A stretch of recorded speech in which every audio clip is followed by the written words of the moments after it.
Hello, I am Lovin'Deb, and this is my Unbreakable story. I am a 55-year-old domestic abuse survivor. I got married very young. I grew up with a family, parents that I felt did not love me. I don't remember much of my childhood until I got into middle school. I got married at the young age of 16, right before my 17th birthday. My dad signed for me to get married. My mom kicked me out. My parents were going through a divorce. I married, at the time I did not know this, I married a psychopath. So I'm going to share a little bit about my backstory. I grew up with a mom that, she didn't really know how to love us. She didn't know how to love me. She didn't know how to tell me she loved me. She didn't know how to tell me, or she never said she was proud of me. I would hear, I hate you, I wish you would never been born. And that started me on this feeling I was worthless, that I was unlovable. Because what child doesn't need that love from their mother? I needed that, and I didn't get that. And it just led me down this path of feeling worthless. And to come to a place that I am in now, to just be working through all this, allowing myself to feel, opening the doors to my heart. I had closed them for so long. When I found out that I was diabetic, that saved my life, because it started me on this path of healing and opening my mind, my heart, and soul, and learning to love all my flaws. July 1st, 2016, I found out I had type 2 diabetes. And how I got that way was I was an emotional eater. So every time I felt bad, I felt sad, every time I was going through something, I fed those emotions. It really started when I was younger, because I was overly thin as a teenager, and I would get made fun of because I was, flat and I had no shape. I was 5'10", 5'10 and a half. I shrunk a little, but to be made fun of and feel awkward because you're the tallest girl in the class and the thinnest girl, I would just eat those emotions because I would feel so lonely and so depressed. Then I couldn't go to my mom for anything because she was not there for me. She didn't, know how to be there for me. She was not a loving person. I think she had a lot of bitterness and anger within her. So what did I turn to? The only thing that I knew, I didn't grow up in a Christian home or anything like that, so I turned to food. I turned to candy. I would babysit just to go have money to go buy ice cream, and I would eat it for breakfast, and candy bars. Anytime sadness hit, anytime I felt worthless, I would just feed those emotions. I want to keep my story uplifting and positive, so I won't talk about any of that, that I went through with just the physical, mental, and some torture. If you want, you can check out my story at Love What Matters. I shared it. It was published recently, and that was so empowering and freeing to share that part. I realized I was hit with a lot of emotions as I was writing that story, and I was given that time to cry. When my story was published and I got the email, I wanted to run. I wanted to run to the gym. I wanted to get out of the house. I did not want to be here. I wanted to run away from what I was feeling. And I thought, no, I need to get happy now. So I'm going to go jump on my mini trampoline, put my little earbuds in, turned on some meditation music, and I jumped, set that timer for 11 minutes, and I cried the entire time. Tears were just flowing. I was facing my bookshelf, facing the wall. I didn't want anyone to come in here and see me or know that I was crying. I needed to go through this alone. When my timer went off, I sat on my sofa and I asked God, give me the time to just be alone, to go through this. And I sat on that sofa and I cried and I cried. I later realized that night that I was grieving for that 16, 17-year-old girl. I hadn't grieved for her. I hadn't released that. And that was a moment of just allowing myself to just be as I was in that moment. And that was so empowering and so freeing. to finally release that. I think we all have a message, we all have a story, we all have some type of pain or illness or mental, something that's going on with us. And I think by sharing my story, I am hopefully helping someone, and that is my mission, that is my passion, to help people heal.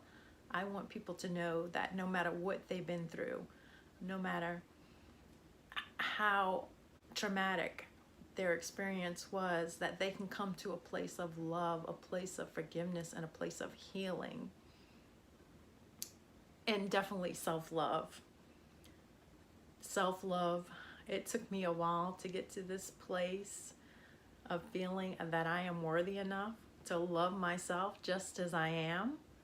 You're young and you go through that trauma and you just block everything and you're hiding it and you're just keeping it hidden. As you get older, you don't want to think about those emotions. I would relive the trauma in my mind, and I would get angry and bitter and have hatred in my heart, but I didn't go around sharing or showing that I had been married or abused. Not many people knew, especially any of my friends. Just so much learning of myself through meditation and prayer, and just being in a state of being present and awareness has led me to opening doors to my past, to the pain, and releasing that. I never thought that I would one day be sharing all this stuff. And 2016, 2017, 2018, I lost a lot of weight because I wanted to get fit. I wanted to get healthy. I wanted to do what the doctors thought that I couldn't do, reverse it without medicine, eating clean. And I lost about 70 pounds, and I got to where I looked too thin because I'm about 5'9.5", 5'10", and I just didn't like the way I looked, being that thin. So coming to this place of self-love is I'm learning to love all my flaws and accept myself as I am. It doesn't mean I have to be totally in love with my body, but I need to be in love with what's in here. And that's where I am today. At 55 years old, I'm in a place of loving what's inside.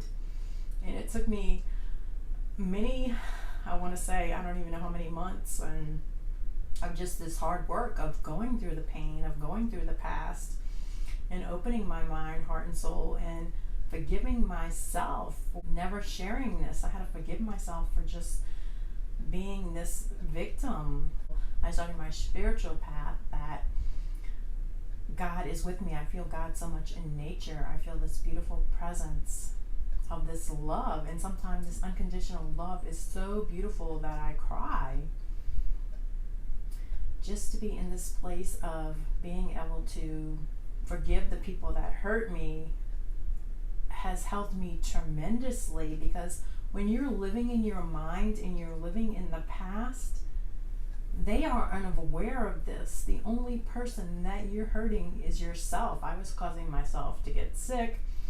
I had 2 chest x-rays done, and the second chest x-ray, my doctor called me. It was a new doctor, my yearly physical, and she said, you need to get a CAT scan done immediately. Don't put it off. Don't wait.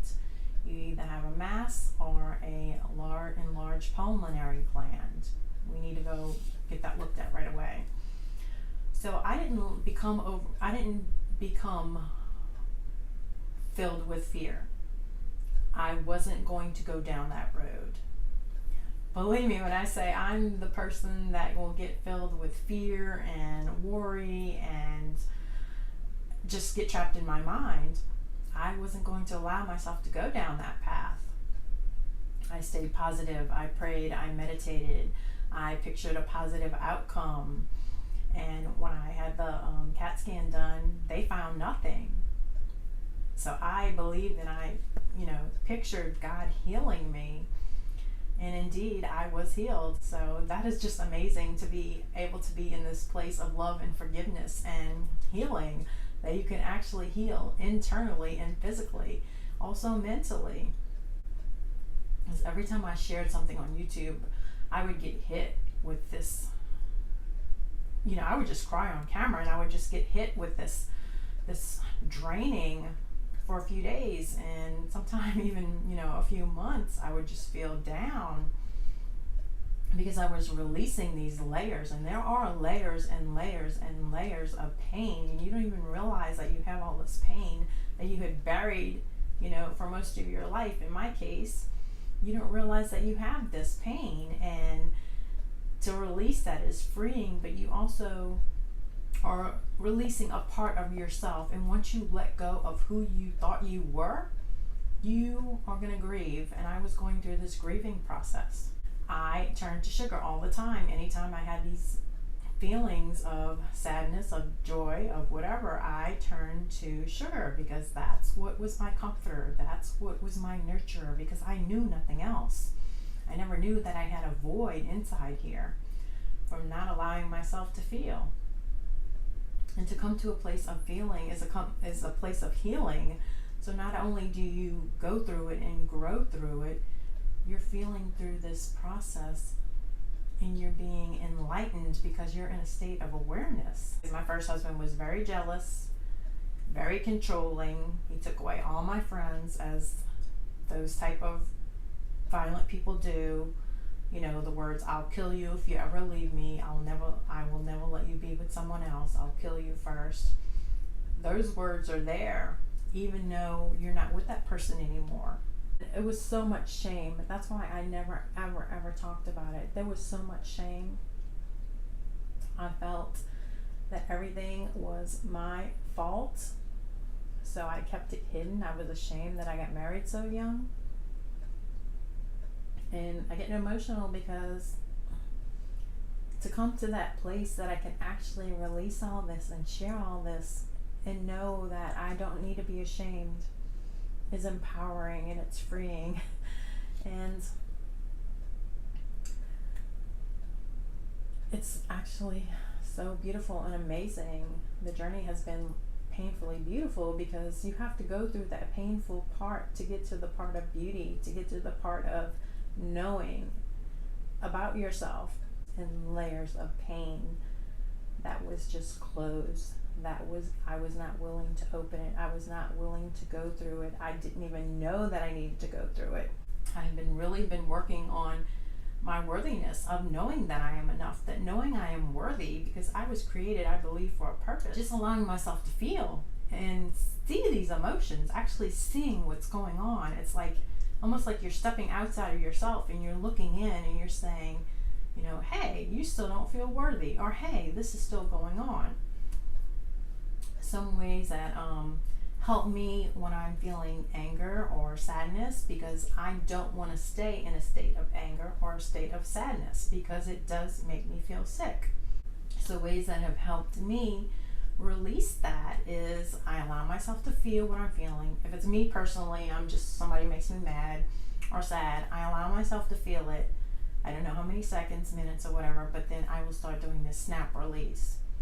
So I allow myself to feel it, and then I just start going, release, release, release, release, joy, happiness, peace, now, now, now.